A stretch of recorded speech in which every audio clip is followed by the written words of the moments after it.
아니 도대체 이게 무슨 일입니까? 40조이나 쏟아부었는데 고작 한국 편의점과 노래 몇 곡에 나라 전체가 홀라당 넘어가다니요. 아시아 자원 패권을 쥐락펴락하던 중국의 최고 위급 협상가 왕웨이. 그는 몽골의 히토류를 집어삼키려 위풍당당하게 울란바토르에 입성했습니다. 하지만 그의 눈앞에 펼쳐진 광경은 14억 중국을 완벽한 멘탈 붕괴로 몰아넣기에 충분했죠. 몽골 국민 82%가 중국을 버리고 대한민국을 선택하며 첨단 산업의 생명줄을 한국에 고스란히 쥐어준 겁니다. 오만한 중국이 총 한 발 쏘지 않은 위대한 대한민국 앞에 처참하게 무릎 꿇고 대성통곡한 통쾌한 사이다 반전. 지금 그 가슴 웅장해지는 현장을 확인해 보십시오. 잠시만요. 시작 전에 구독과 좋아요 한번 부탁드리겠습니다. 오늘 이야기는 꼭 끝까지 들어보세요. 저는 아시아를 넘어 전 세계의 자원 패권을 쥐락펴락하는 거대한 14억 중국의 심장부 그곳에서 가장 막강한 권력을 휘두르는 최고 위급 자원 협상가 왕웨이입니다. 오늘 저는 몽골의 수도 울란바토르 한복판에 우뚝 서서 이 도시를 거만하게 내려다보고 있습니다. 뺨을 때리는 몽골의 매서운 칼바람이 불어오지만 제 입가에는 세상 그 누구도 꺾을 수 없는 여유롭고도 서늘한 미소가 걸려 있습니다. 저의 양어깨에는 우리 중국이 이 나라에 쏟아부은 무려 40조 원이라는 천문학적인 자본력이 실탄처럼 장전되어 있기 때문입니다. 돈과 힘 이 두 가지면 세상에 굴복시키지 못할 나라는 없다는 것이 저 왕웨이의 흔들림 없는 신념입니다. 몽골. 이 나라는 도대체 어떤 곳입니까? 끝없이 펼쳐진 황량한 초원과 고비 사막, 한반도의 7배가 넘는 그 광활한 땅덩어리에 고작 350만 명의 인구가 흩어져 사는 작고 초라한 내륙 국가입니다. 지도를 펼쳐보면 이 나라의 비참한 운명이 더욱 확연히 드러납니다. 위로는 러시아, 아래로는 우리 중국이라는 거대한 두 마리 용 사이에 숨막히게 끼어있는 처량한 신세죠. 항구 하나 없는 철저한 고립 상태. 그들이 땅에서 캐낸 석탄이며 구리 같은 자원의 91%는 오직 우리 중국의 국경을 통과해야만 돈으로 바꿀 수 있습니다. 쉽게 말해 우리가 국경문을 걸어 잠그고 안사 라고 한마디만 내뱉으면 그날로 나라 전체의 숨통이 끊어지고 굶어 죽어야 하는 완벽한 우리의 속국이나 다름없는 곳입니다. 제가 이곳 울란바토르에 온 목적은 단 하나입니다. 반도체, 전기차 배터리, 최첨단 미사일, 유도 장치에 들어가는 21세기 첨단 산업의 절대적인 생명줄, 바로 히토류와 구리광산의 독점 채굴 계약서에 몽골 정부의 도장을 받아내는 것입니다. 전 세계 히토류 매장량의 16%가 잠들어 있는 이 노다지 땅을 완벽하게 우리 중국의 소유로 만드는 역사적인 순간을 앞두고 있습니다.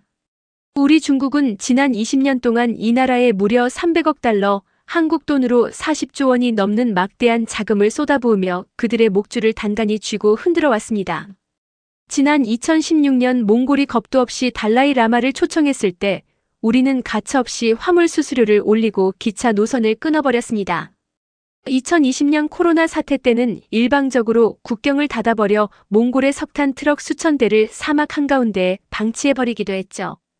그들은 식량 가격이 폭등하고 경제가 마비되는 끔찍한 공포 속에서 결국 두 손을 들고 우리에게 엎드렸습니다. 그러니 오늘 밤 열릴 최종 협상에서도 몽골의 장관들은 당연히 꼬리를 흔들며 제 발밑에 엎드려 헐값에 자원을 바칠 것이라 굳게 믿어 의심치 않습니다. 그런데 말입니다. 공항을 빠져나와 울란바토르 시내를 향해 달리는 최고급 세단 뒷좌석에서 창밖을 거만하게 내다보던 저는 이내 미간을 깊게 찌푸리며 기이한 위화감에 휩싸이고 맙니다. 제 눈앞에 펼쳐진 풍경이 무언가 단단히 잘못되어 가고 있다는 것을 본능적으로 직감했기 때문입니다. 아니, 도대체 저게 다 뭡니까?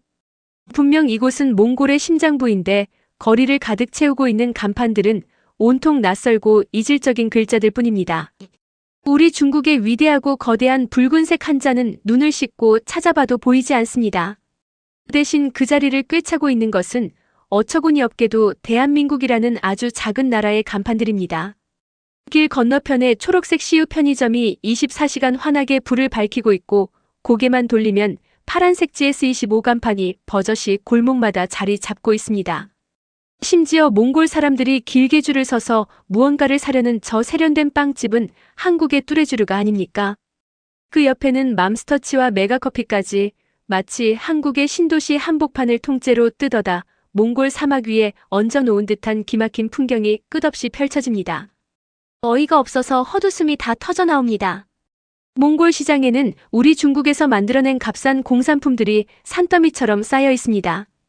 그런데도 몽골의 젊은이들은 굳이 돈을 더 내가면서까지 한국 편의점 문을 열고 들어가 삼각김밥과 한국 컵라면을 집어듭니다. 그들의 얼굴에는 억지로 물건을 사는 기색이 전혀 없습니다. 너무나 행복하고 당연하다는 듯 깨끗하고 믿을 수 있는 한국의 문화를 소비하는 그 자체를 완벽하게 즐기고 있는 겁니다. 이 거대한 도시는 몽골의 울란바토르가 아니라 현지인들 사이에서 이른바 몽탄 신도시 몽골동탈라 불리며 완벽하게 한국의 일상 속으로 속수무책으로 잠식당해 버린 상태입니다. 저는 이 불쾌하고 기분 나쁜 감정을 떨쳐내기 위해 차를 세우고 시내에서 가장 큰 대형 서점으로 걸음을 옮깁니다. 우리 중국의 위대한 서적들과 언어가 이 미개한 사람들을 어떻게 교화시키고 있는지 두 눈으로 직접 확인하고 싶었기 때문입니다. 하지만 서점 문을 열고 들어선 순간 저는 뒤통수를 거대한 쇠망치로 얻어맞은 듯 그 자리에 팍 하고 얼어붙고 맙니다. 외국어 코너의 가장 넓고 화려한 명당 자리는 온통 한국어 교재들이 산더미처럼 쌓여 있습니다. 교복을 입은 몽골 학생들은 눈을 반짝이며 한글로 된 책을 서로 집어들고 있고 서점 직원은 한국어 교재는 들어오기가 무섭게 품절입니다라며 연신 땀을 뻘뻘 흘리며 책을 나르기 바쁩니다. 반면 제가 그토록 자랑스러워하던 우리 중국어 코너는 구석진 곳에 처박힌 채 뽀얗게 먼지만 쌓여가고 있습니다. 이게 대체 말이 됩니까? 속에서 뜨거운 불길이 치솟아오르며 주먹이 꽉 쥐어집니다. 우리 중국은 몽골의 언어를 말살시키고 내몽골 자치구에서 중국어 교육을 강제하며 피바람을 일으켰습니다. 몽골어로 된 책을 읽었다는 이유만으로 수십만 명을 핍박하며 무력과 압박으로 그들의 혀와 정신을 지배하려 했습니다. 심지어 그들의 민족 영웅인 칭기즈칸마저 중국의 역사라며 억지를 부렸죠. 그런데 조그만 나라 한국은 도대체 이곳에서 무슨 마법을 부린 겁니까? 그들은 총 한 발 쏘지 않았고 협박 한 번 하지 않았습니다. 그저 텔레비전 드라마 몇 편을 틀어주고 달콤한 빵을 구워 팔았으며 유행가 몇 곡을 부르게 했을 뿐입니다. 그런데 몽골 사람들은 자발적으로 수십만 원의 비싼 수강료를 내가며 한국어 학원에 줄을 서고 한국어를 자신의 인생을 구원해줄 희망의 언어처럼 떠받들고 있는 겁니다.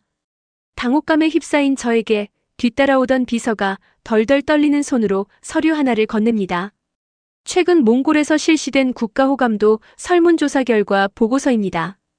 보고서를 펼쳐든 저는 제 두 눈을 의심하며 숨을 턱 들이마십니다. 한국과 가장 가까워지고 싶다고 답한 몽골 국민의 비율 무려 82%.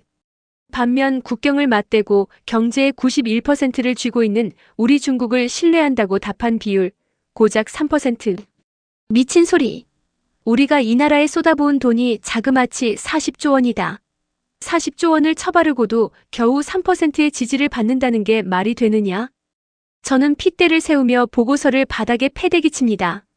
분노로 온몸이 부들부들 떨립니다. 보고서 아래쪽에는 더욱 충격적인 사실이 적혀 있습니다. 현재 한국에서 돈을 벌고 돌아온 몽골인의 수가 무려 40만 명에 달한다는 통계입니다. 몽골 전체 인구의 11%가 넘는 숫자. 저는 당연히 그들이 외국인 노동자로서 타국에서 차별과 멸시를 당했을 것이라 비웃어왔습니다. 하지만 그들이 몽골로 돌아와 가족과 이웃에게 전한 말은 제 예상을 완벽하게 빗나갔습니다. 한국 사람들은 참으로 따뜻했다. 돈을 벌게 해준 것은 물론이고 진심으로 우리를 존중해 주었다. 한국의 이삿짐 센터에서 식당에서 땀 흘린 그들은 한국인 특유의 끈끈한 정과 배려를 온몸으로 느끼고 돌아와 자발적으로 대한민국을 찬양하는 거대한 홍보대사가 되어 있었던 겁니다. 우리가 40조 원을 쏟아붓고 힘으로 짓눌러 얻은 것은 몽골인들의 뼈저린 증오와 혐오뿐인데 한국은 그들에게 일당을 주면서도 마음마저 완벽하게 훔쳐버린 것입니다. 하지만 저는 이내 거칠어진 숨을 고르며 고개를 강하게 가로졌습니다. 그리고 다시금 특유의 서늘하고 오만한 미소를 입가에 되찾습니다. 웃기는 소리. 그래봐야 문화는 문화일 뿐이고 알량한 감정은 감정일 뿐이다. 국가 간의 냉혹한 외교와 거대한 자원 전쟁의 판은 고작 빵 부스러기와 드라마 나부랭이 따위로 뒤집히는 것이 아닙니다. 수십조, 수백조 원이 오가는 희토류 독점권은 결국 돈과 힘, 압도적인 공포를 가진 자의 전리품입니다. 아무리 거리에 한국 편의점이 널려 있고 젊은이들이 한국어를 짓거린다 한들 나라의 운명을 결정짓는 몽골의 늙은 장관들은 현실을 똑똑히 알고 있습니다. 중국이 국경을 닫으면 나라가 망한다는 그 서슬 펄한 공포 말입니다. 호텔 최고급 스위트룸으로 돌아온 저는 두꺼운 시가에 불을 붙이며 창밖의 몽골 밤하늘을 차갑게 노려봅니다. 어디 한번 보아라. 내일 열릴 최종 협상 테이블에서 내가 들이미는 이 거대한 40조 원의 자본 폭격과 국경 봉쇄라는 칼날 앞에서 너희들의 그 알량한 친한파 타령이 얼마나 허무하고 얄팍하게 부서져 내리는지 두 눈으로 똑똑히 보여주마. 자원 패권은 영원히 우리 위대한 중국의 것입니다. 그 누구도 14억 대륙이 쌓아올린 이 철옹성을 무너뜨릴 수는 없습니다. 적어도 지금 이 순간까지 저 왕웨이는 저의 완벽하고도 절대적인 승리를 추호도 의심하지 않고 있습니다. 다가올 내일의 협상장에서 제 오만한 이성을 송두리째 박살내고 저를 대성통곡하게 만들 대한민국이라는 이름의 끔찍하고도 위대한 지옥이 입을 벌리고 기다리고 있다는 사실은 꿈에도 모른 채 말입니다. 육중한 참나무 문이 열리고 저는 몽골 정부 청사에서 가장 크고 화려한 메인 협상장 안으로 당당한 걸음을 내디딥니다. 제 구두 발소리가 넓은 회의실 안을 날카롭게 울리자 테이블 맞은편에 앉아있던 몽골의 무역부 고위 관료 에르덴을 비롯한 협상단 전원의 어깨가 일순간 흠칫 굳어지는 것이 선명하게 보입니다.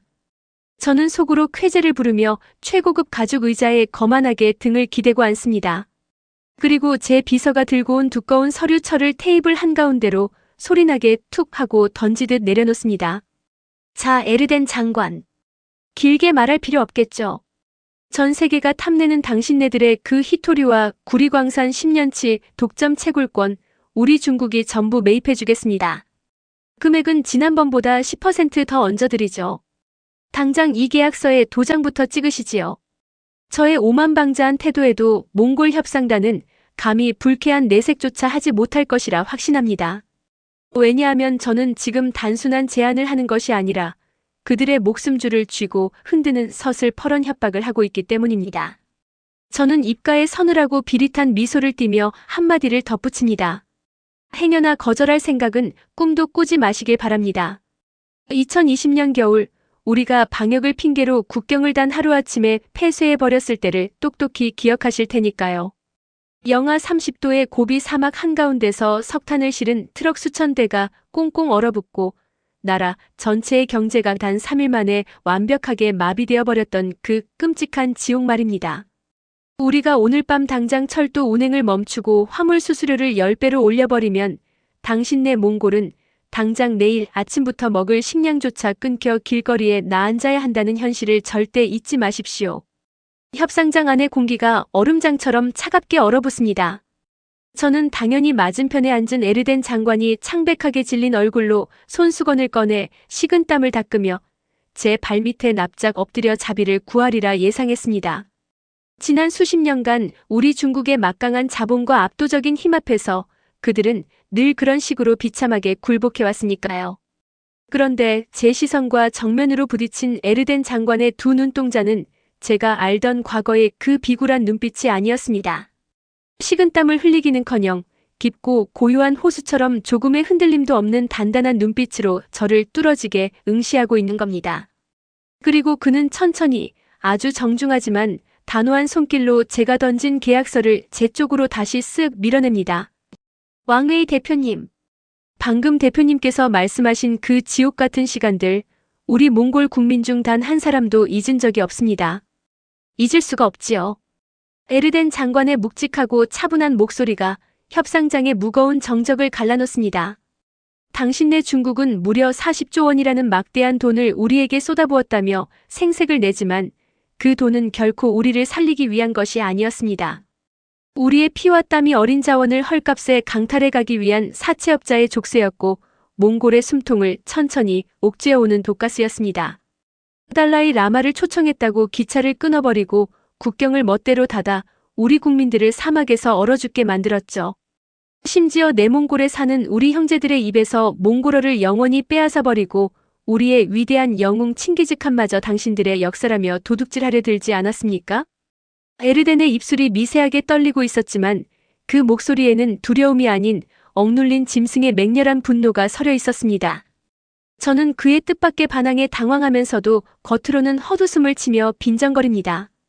그래서 그 알량한 자존심이라도 세워보시겠다. 돈도 없고 바다로 나갈 항구도 없는 주제에 우리 중국의 국경을 통하지 않고 그 광물들을 대체 어디다 팔아먹을 셈입니까? 그 순간 에르덴 장관이 테이블 아래에서 아주 조심스럽게 무언가를 꺼내어 테이블 위로 올려놓습니다.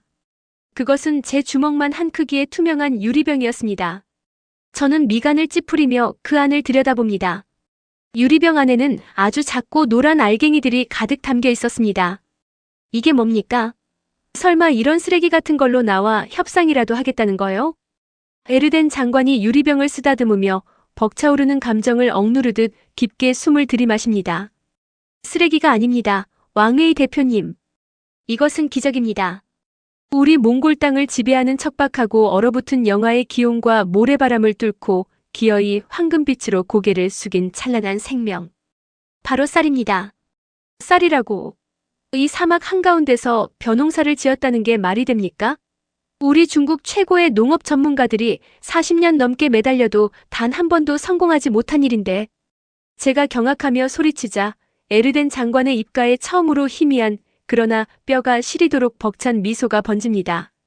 네, 맞습니다. 당신네 중국도 실패했고 일본도 두 손 두 발을 다 들고 포기했던 땅입니다. 그런데 단 2년. 대한민국에서 온 농촌진흥청 코피아 KOPIA 센터의 늙은 농업 연구진들은 단 2년 만에 이 기적을 만들어냈습니다. 에르덴 장관의 목소리에 뜨거운 열기가 차오르기 시작합니다. 그 한국의 기술자들은 당신네 중국 관리들처럼 거드름을 피우며 서류만 들여다보지 않았습니다. 그들은 우리 몽골 농부들과 똑같이 무릎까지 흙투성이가 된 채 매서운 추위 속에서 쪼그려 앉아 꽁꽁 언 땅을 맨손으로 파헤쳤습니다. 강원도의 척박한 땅에서 버티도록 개량된 한국의 벽실을 우리 땅에 심고 밤을 새워가며 물길을 열어주었습니다. 그리고 마침내 지난 가을 우리 몽골 역사상 처음으로 황금빛 벼가 이 땅에서 고개를 숙였을 때 우리 몽골의 모든 농부들과 관료들은 흙바닥에 주저앉아 펑펑 오열하고 말았습니다. 그는 저를 똑바로 아주 형형한 눈빛으로 꿰뚫어보며 쐐기를 박습니다. 왕웨이 대표님, 중국은 지난 수십 년간 우리에게 거대한 돈을 빌려주며 이자를 뜯어내고 목줄을 쥐었습니다. 하지만 한국은 다릅니다. 그들은 우리에게 돈을 주는 대신 우리 손으로 직접 밥을 지어 먹을 수 있는 그 찬란한 희망과 기술을 아무런 대가 없이 쥐어주었습니다. 돈으로 우리를 영원히 노예로 만들려던 나라와 우리를 자립하게 만들어 스스로 일어서게 도와준 나라. 이 극명한 차이를 당신네 오만한 중국인들이 과연 상상이나 할 수 있겠습니까? 저는 해머로 뒤통수를 거세게 얻어맞은 듯 아찔한 충격에 휩싸여 아무런 반박도 하지 못한 채 입술만 파르르 떨고 있습니다. 하지만 에르덴 장관의 무서운 일격은 여기서 끝이 아니었습니다. 당신은 어제 울란바토르 시내를 가득 채운 한국의 편의점과 빵집들을 보았겠지요. 하지만 그건 껍데기에 불과합니다. 진짜 무서운 것은 그 간판들 뒤에 숨겨진 우리 몽골인들의 심장입니다. 지금까지 한국에 건너가 일해본 경험이 있는 우리 몽골 국민이 무려 40만 명에 달합니다. 몽골 전체 인구의 11%가 넘는 거대한 숫자입니다. 저는 속으로 콧방귀를 뀌려 했습니다. 남의 나라에 가서 이삿짐이나 나르고 공장에서 기름때를 묻히며 비참하게 돈을 번 노동자들 주제에 라고 소리치고 싶지만 제 성대는 마치 마비된 것처럼 꼼짝도 하지 않습니다. 당신은 그들이 멸시받았을 거라 비웃고 있겠지요. 에르덴이 제 속마음을 읽은 듯 전곡을 찔러옵니다. 하지만 그 40만 명의 우리 형제자매들이 몽골로 돌아와서 한결같이 하는 말이 무엇인지 아십니까? 한국 사람들은 참으로 따뜻하더라는 것입니다. 한국의 이삿짐 센터 사장님, 공장의 반장님들은 몽골 청년들의 어설픈 한국어를 비웃지 않았습니다. 무거운 짐을 번쩍번쩍 들어올리는 우리 청년들의 땀방울을 진심으로 인정해 주었고 정당하고 두둑한 월급을 손에 쥐어주었습니다. 매서운 칼바람이 부는 겨울날에는 꽁꽁 언 손을 녹이라며 자기들 몫의 따뜻한 국밥 한 그릇을 우리 청년들 앞에 먼저 내어주며 고생한다고 어깨를 두드려 주었습니다. 그 펄펄 끓는 따뜻한 한국인들의 정과 배려가 낯선 타국 땅에서 외로움에 떨던 우리 청년들의 굳어버린 심장을 완벽하게 녹여버린 것입니다. 에르덴 장관의 눈시울이 붉게 달아오르고 있었습니다. 그 40만 명의 청년들이 고향으로 돌아와 자신들의 부모와 형제, 자식들에게 한국에서 겪은 그 눈물겹도록 따뜻한 사람의 온기를 전했습니다. 입에서 입으로 마을에서 마을로 저 광활한 초원 끝까지 한국이라는 나라의 위대하고 따뜻한 품격이 전해진 것입니다. 그렇게 쌓아올린 기적 같은 82%의 무한한 신뢰. 이것이 바로 당신네 중국이 40조 원을 쏟아붓고 수백 번 협박해도 단 3%밖에 얻지 못한 돈으로는 결코 살 수 없는 사람의 진심이자 영혼의 유대란 말입니다. 저는 테이블에 모서리를 부여잡은 채 숨을 헐떡이고 있습니다. 손바닥에는 식은땀이 흥건하게 배어나옵니다. 14억 중국 대륙의 그 막강한 자원 협상가인 제가 평생 돈과 무력의 논리로만 세상을 지배해왔던 제가 눈앞에 몽골 장관이 토해내는 그 압도적인 진심과 보이지 않는 대한민국이라는 거대한 그림자 앞에서 완벽하게 짓눌려 숨조차 제대로 쉬지 못하고 있는 것입니다. 도대체 대한민국이라는 나라는 어떤 무서운 끈기와 저력을 품고 있길래 이토록 철저하고 완벽하게 한 나라의 심장과 일상을 조용히 집어삼킬 수 있었던 걸까요? 단순히 운이 좋아서가 아닙니다. 전쟁의 잿더미 속에서 굶주림을 이겨내고 맨손으로 나라를 일으켜 세운 한국인들 특유의 그 징글징글한 근면함. 남의 아픔을 외면하지 못하고 기어이 따뜻한 국밥 한 술을 나누어 먹고야 마는 그 눈물겨운 인간의 그것이 수천 킬로미터 떨어진 이 차가운 몽골 땅에 깊게 뿌리를 내리고 40조 원이라는 막대한 중국의 자본 폭격을 종이 쪼가리처럼 완벽하게 찢어발기고 있는 것입니다. 제 두 눈이 공포와 당혹감으로 미친 듯이 흔들리는 것을 보며 에르덴 장관이 천천히 자리에서 일어납니다. 그의 거대한 체구가 제압할 수 없는 산맥처럼 제 앞을 가로막습니다. 왕웨이 대표님, 이제 당신의 그 알량하고 더러운 돈 누름은 끝났습니다. 우리 몽골의 미래를 당신네 중국에게 헐값에 팔아넘기던 그 비참한 역사는 바로 오늘 이 시간부로 완벽하게 끝이 났단 말입니다. 이제 곧 전 세계를 경악하게 만들 폭탄 같은 선언이 이 회의실을 찢어놓을 참입니다. 대한민국이 몽골의 심장을 어떻게 완벽하게 훔쳐냈는지 깨달은 저의 이 무너져 내린 멘탈 위로 14억 중국 전체를 영원한 패배의 나락으로 떨어뜨릴 몽골 정부에 소름 끼치도록 완벽한 일격이 장전되고 있습니다. 제 심장이 터질 듯이 요동치고 있습니다. 등줄기를 타고 서늘한 식은땀이 한 방울 흘러내립니다. 제 입술은 바싹 타들어가고 넥타이를 쥔 손끝이 미세하게 떨리고 있습니다. 에르덴 장관이 뿜어내는 그 압도적인 기백과 보이지 않는 대한민국의 거대한 그림자 앞에서 제 오만했던 이성이 서서히 금이 가고 있는 것을 느낍니다. 하지만 저는 명색이 14억 중국 대륙을 대표하는 최고 위급 협상가입니다. 이런 변방의 작은 나라 장관 따위의 기세에 눌려 꼬리를 내릴 수는 없는 노릇입니다. 저는 애써 떨리는 손을 감추며 책상을 쾅 하고 거칠게 내리칩니다. 에르덴 장관, 지금 그 알량한 감성파리로 내게 설교를 하겠다는 겁니까? 제 목소리가 회의실 안을 날카롭게 찢어발깁니다. 좋습니다. 당신네들이 그토록 한국이라는 나라에 푹 빠져 있다는 사실은 잘 알겠습니다. 한국 사람들이 밥을 퍼주고 농사를 지어주니 아주 구세주라도 만난 것 같습니까? 하지만 정신 차리십시오. 국가 간의 거래는 특히 이 거대한 히토리와 구리광산의 채굴권은 아이들 장난이 아닙니다. 당장 내일 아침 당신네 나라의 전기가 끊기고 공장이 멈추고 국경에 석탄 트럭이 묶여 몽골 경제가 숨을 거두는 꼴을 다시 보고 싶지 않다면 당장 내 눈앞에 있는 이 계약서에 도장을 찍으란 말입니다. 이건 제안이 아니라 14억 대국이 내리는 마지막 경고입니다. 저는 핏대를 세우며 최후의 협박을 쏟아냅니다. 경제 보복과 국경 봉쇄. 이것은 지난 수십 년간 몽골을 완벽하게 굴복시켜온 마법의 주문과도 같습니다. 제가 이 단어를 꺼내는 순간 몽골의 관료들은 언제나 창백하게 질려 고개를 숙였으니까요. 그런데 제 두 눈을 찌르는 현실은 너무나도 기괴하고 두렵습니다. 에르덴 장관은 물론이고 그의 뒤에 앉아있는 몽골의 실무진들조차 눈 하나 깜짝하지 않고 저를 그저 차갑고 경멸 어린 시선으로 내려다보고 있는 겁니다. 에르덴 장관이 천천히 아주 여유로운 동작으로 손을 뻗어 테이블 한가운데 놓여있던 제 두꺼운 계약서를 집어듭니다. 왕웨이 대표님, 방금 대표님께서 하신 그 경고, 아니 그 천박한 협박은 이제 우리 몽골에게 단 1g의 공포도 주지 못합니다. 그가 계약서의 모서리를 양손으로 꽉 틀어줍니다. 그리고 다음 순간 찌익 마이너스, 고막을 찢는 듯한 소름 끼치는 파열음과 함께 에르덴 장관이 40조 원짜리 중국의 히토류 독점 계약서를 제 두 눈앞에서 정확히 반으로 찢어버립니다. 아니, 당신 지금 미쳤습니까? 제가 자리에서 용수철처럼 튀어오르며 비명을 지릅니다. 하지만 그는 아랑곳하지 않고 찢어진 계약서를 다시 겹쳐들고는 이번엔 4조각으로 무참하게 찢어 허공에 흩뿌려 버립니다. 하얀 종이 조각들이 눈송이처럼 제 발밑으로 초라하게 떨어져 내립니다. 미친 것은 우리가 아니라 아직도 힘으로 남의 나라를 짓밟을 수 있다고 믿는 당신들의 그 오만한 탐욕입니다. 에르덴 장관의 목소리가 벼락처럼 회의실을 울립니다. 우리는 더 이상 당신들에게 헐값에 원석을 넘기는 바보가 아닙니다.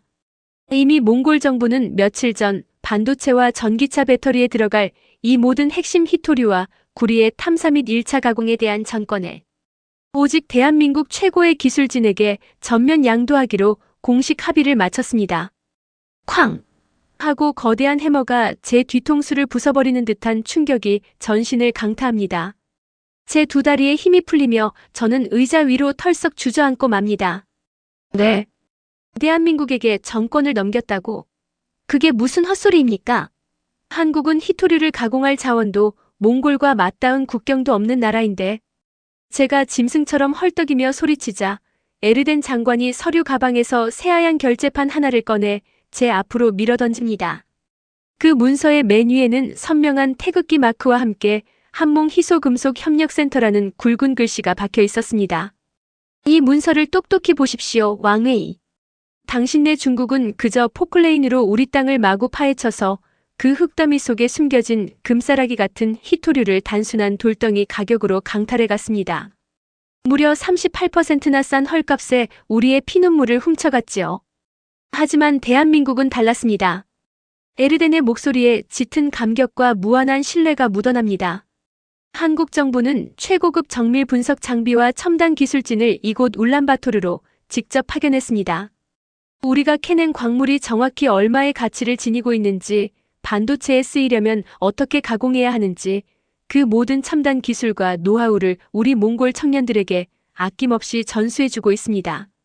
능력은 있지만 스승이 없어 뒷골목에서 깡패들에게 매를 맞던 우리 몽골에게 자신의 모든 기술을 내어주며 진정한 값어치를 찾아준 위대한 스승. 그들이 바로 대한민국이란 말입니다. 저는 덜덜 떨리는 손으로 문서를 집어듭니다. 글씨가 눈에 제대로 들어오지 않을 만큼 극심한 현기증이 일어납니다. 삼성물산, 한국광물자원공사, 한국지질자원연구원, 한국을 대표하는 최고의 기업과 국책연구기관들이 이미 몽골의 구형자원 기업과 어깨를 나란히 하고 이 거대한 노다지 판을 완벽하게 장악해버린 것입니다. 하지만 물류는 어쩔 셈입니까? 저는 지푸라기라도 잡는 심정으로 핏대를 세우며 최후의 발악을 합니다. 우리가 국경을 닫아버리면 한국은 단 한 줌의 흙도 가져갈 수 없어. 한국과 몽골 사이에는 바다도 없고 국경도 맞닿아 있지 않단 말이다. 제 절규에 에르덴 장관은 참을 수 없다는 듯 호탕한 비웃음을 터뜨립니다. 왕웨이 대표님, 제발 그 우물 안개구리 같은 소리 좀 집어치우십시오. 히토류는 부피가 작고 가치가 어마어마하게 높은 초고부가가치 광물입니다. 굳이 당신네 중국 땅을 거치는 화물 열차를 타지 않아도 울란바토르에서 매일 뜨는 직항 항공편만으로도 인천공항까지 충분히 차고 넘치게 실어 나를 수 있습니다. 게다가 시베리아 횡단 철도를 통해 블라디보스토크 항구로 빠져나가면 당신네 중국 땅을 단 한 뼘도 밟지 않고도 한국으로 무사히 자원을 수출할 수 있는 완벽한 물류망이 이미 완성되어 있단 말입니다. 머릿속이 새하얗게 탈색되어 버립니다. 숨이 턱 막혀옵니다. 항공운송, 시베리아 횡단철도, 한국의 첨단 가공 기술 전수.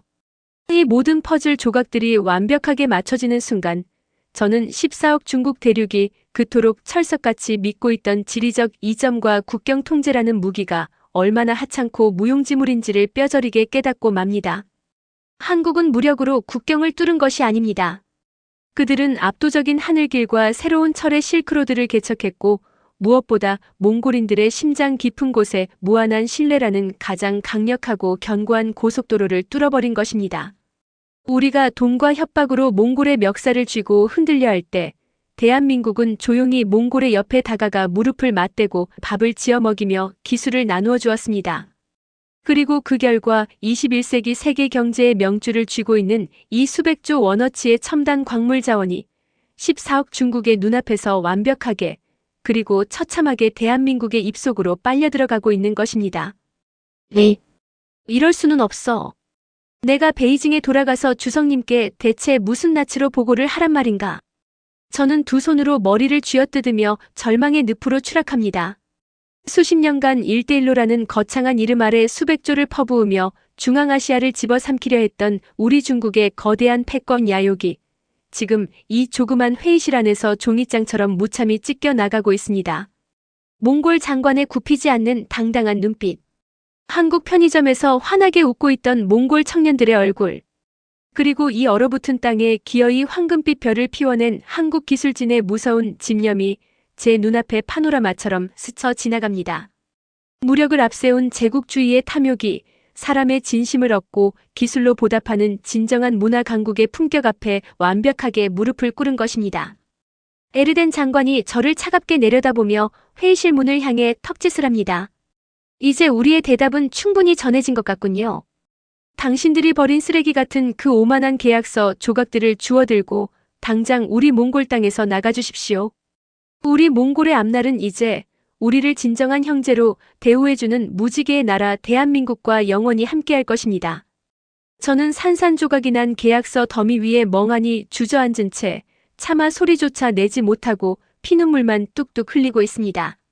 14억 대국의 최고 2급 협상가인 제가 자원 하나 없는 조그만 나라 대한민국에게 완벽하게 영혼까지 털려버린 채 대성통곡을 하는 이 비참하고도 참혹한 패배의 순간. 도대체 대한민국은 앞으로 이 거대한 자원 패권을 쥐고 전 세계를 향해 어떤 무시무시한 비상을 시작할 것인가? 무너져 내린 제 멘탈 너머로 찬란하게 떠오르는 대한민국의 눈부신 태양이 제 두 눈을 멀게 만들고 있습니다.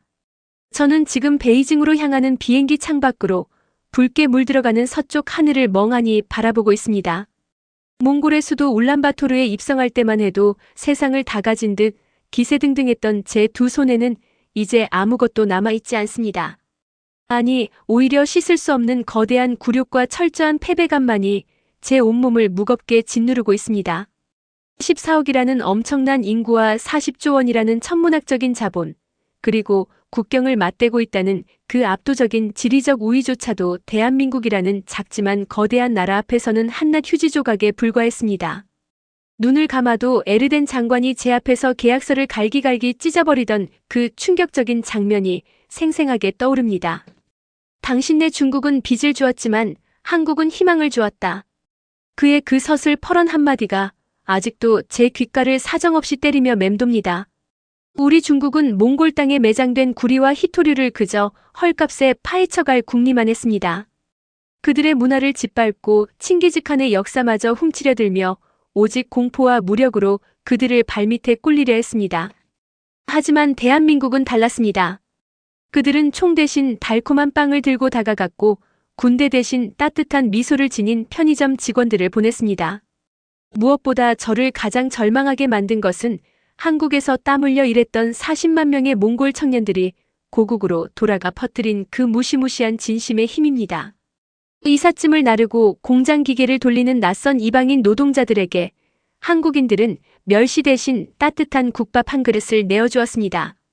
고생한다며 어깨를 두드려주고 정당한 대우를 해준 그 한국인 특유의 끈끈한 정이 수천 킬로미터 떨어진 몽골 초원의 350만 국민 전체의 심장을 완벽하게 녹여버린 것입니다. 우리가 40조 원을 쏟아붓고도 고작 3%의 신뢰를 얻으며 쩔쩔맬 때 한국은 그저 사람을 사람으로 대하는 그 당연하고도 위대한 진심 하나로 무려 82%라는 기적 같은 지지율을 싹쓸이해버렸습니다. 이제 전 세계 반도체와 전기차, 최첨단 무기의 생명줄을 쥐고 있는 핵심 광물 히토류 패권은 완벽하게 대한민국의 손으로 넘어갔습니다. 한국의 최고급 기술진들은 몽골 땅에 베이스 캠프를 치고 광물의 가치를 수십 배로 튀겨낼 준비를 마쳤습니다. 비행기와 시베리아 횡단 철도를 통해 중국 땅을 단 한 뼘도 밟지 않고 한국의 인천항으로 쏟아져 들어갈 그 어마어마한 자원들. 저는 이제 베이징에 도착하면 저를 기다리고 있을 끔찍한 문책과 숙청의 칼날을 피할 길이 없습니다. 창밖으로 점점 멀어지는 몽골의 땅을 내려다보며 저는 뼈저린 패배를 인정하며 뜨거운 눈물을 삼킵니다. 힘으로 남을 굴복시키려는 제국주의의 시대는 끝났습니다. 진심으로 타국을 존중하고 상생의 기술을 나누어주며 사람의 마음을 얻는 자만이 세상을 지배하는 위대한 시대가 열렸습니다. 그리고 그 벅차고 찬란한 새 시대의 가장 높은 꼭대기에서 세계의 중심을 향해 날아오르는 눈부신 무지개의 나라 대한민국. 그 경이로운 비상 앞에서 14억 중국의 거만한 콧대는 완벽하게 꺾여버렸고 저는 영원한 절망의 나락으로 떨어지고 있습니다. 이것이 바로 남의 것을 빼앗으려던 탐욕스러운 제국이 맞이한 비참한 최후이자 사랑과 헌신으로 기적을 일궈낸 대한민국이 거머쥔 가장 통쾌하고 완벽한 승리입니다. 시청자 여러분, 14억 중국 대륙의 콧대 높은 최고 위급 협상가 왕웨이가 한국의 압도적인 문화와 따뜻한 진심 앞에 무릎을 꿇고 대성통곡하며 물러난 이 가슴 웅장해지는 사연 과연 어떻게 들으셨습니까? 자본과 무력으로 이웃나라의 숨통을 조이던 거대한 중국을 단숨에 제압해버린 것은 핵무기도 아니고 수백조 원의 돈가발도 아니었습니다. 그것은 바로 한국 편의점의 불빛이었고 달콤한 빵 냄새였으며 척박한 사막의 모래바람을 뚫고 기어이 피워낸 황금빛뼈 이삭이었습니다. 그리고 무엇보다 한국 땅에 돈을 벌러온 낯선 몽골 청년들의 거친 손을 따뜻하게 잡아주며 수고했다고 다독여준 바로 우리 평범한 한국인들의 펄펄 끓는 정이 만들어낸 경이로운 기적이었습니다. 돈으로 마음을 사려 했던 중국은 철저하게 버림받았고 존중과 희망을 나누어준 대한민국은 21세기 최첨단 산업의 생명줄인 몽골의 광물 패권을 고스란히 선물받았습니다. 시청자 여러분, 생각해보면 참으로 가슴이 먹먹해지는 일 아닙니까? 불과 70여 년 전 6.25 전쟁의 참혹한 잿더미 속에서 미국의 밀가루 원조에 기대어 겨우겨우 목숨을 연명하던 세계에서 가장 가난했던 나라. 그 볼품없고 초라했던 대한민국이 이제는 다른 나라의 사막에 농업기술을 전수하여 쌀을 수확하게 해주고 세계 경제를 쥐락펴락하는 첨단 기술의 심장국가로 우뚝 섰습니다. 중국이 40조 원을 쏟아붓고도 얻지 못한 그 위대한 성취를 우리는 온몸으로 증명해낸 것입니다. 이 벅찬 기적의 역사가 과연 하늘에서 뚝 떨어진 운이었을까요? 결코 아닙니다.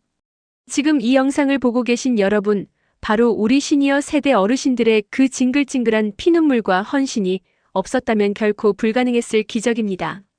먹을 것이 없어 소나무 껍질을 벗겨 먹고 꽁보리밥으로 줄인 배를 채우면서도 내 자식만큼은 이 지독한 가난을 물려주지 않겠다며 이를 악물고 버텨내신 분들이 바로 여러분입니다. 매서운 칼바람이 부는 차가운 공사판에서 무거운 등짐을 지며 뼈가 으스러져라 일하셨던 우리들의 아버지. 손끝이 다 부르트도록 공장에서 미싱을 돌리고 식당에서 남의 상을 치우며 가족의 생계를 묵묵히 책임지셨던 우리들의 어머니. 열사의 중동 사막에서 땀을 쏟고 이역만리 독일의 어두운 탄광과 차가운 병원 복도에서 청춘을 다 바치며 달러를 벌어오셨던 그 숭고한 희생이 있었습니다. 세상이 우리를 향해 한국은 끝났다고 비웃을 때조차 결코 주저앉지 않고 서로를 부둥켜 안으며 이 나라를 맨손으로 일으켜 세운 분들이 바로 여러분입니다. 여러분이 한평생 흘리신 그 짭조름한 땀방울이 모여 거대한 강물이 되었고 그 강물이 척박한 몽골 사막을 적시어 황금빛뼈를 피워냈으며 마침내 14억 중국의 콧대를 꺾고 대한민국을 세계의 중심에 서게 만든 가장 위대한 원동력이 되었습니다.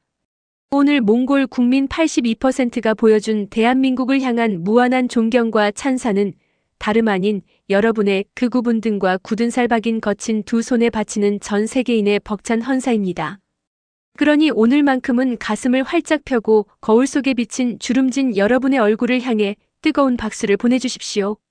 내가 평생을 바쳐 이룩한 이 나라가 이제 전 세계를 호령하는 자랑스럽고 위대한 대한민국이 되었구나 하고 스스로를 마음껏 칭찬해 주셔도 좋습니다. 여러분의 삶은 그 자체로 눈부시게 찬란한 대한민국의 역사이며 우리 후대들이 영원히 우러러보고 존경해야 할 가장 위대한 훈장입니다. 오늘 이 콧대 높은 중국을 무너뜨리고 몽골의 심장을 훔친 대한민국의 통쾌한 승리 이야기가 여러분의 지친 마음에 짜릿한 카타르시스와 벅찬 긍지를 선물했기를 간절히 바랍니다. 여러분의 심장이 뜨겁게 뛰셨다면 지금 바로 화면 아래의 구독과 좋아요를 꾹 눌러주시고 사랑하는 가족, 지인들과 이 벅찬 감동을 널리 공유해 주십시오. 여러분의 응원 하나하나가 이 채널을 단단하게 지탱하는 가장 큰 힘이 됩니다. 아울러 평생을 바쳐 이 나라를 지켜오신 여러분의 눈물겨운 세월의 이야기나 오늘 영상을 보며 느끼신 뜨거운 마음을 댓글창에 가득 남겨주십시오. 자랑스러운 대한민국, 우리가 해냈다! 라는 여러분의 다정하고 힘찬 댓글 한 줄이 모여 세계 속 빛나는 대한민국의 위상을 더욱 찬란하게 밝히는 거대한 등불이 될 것입니다.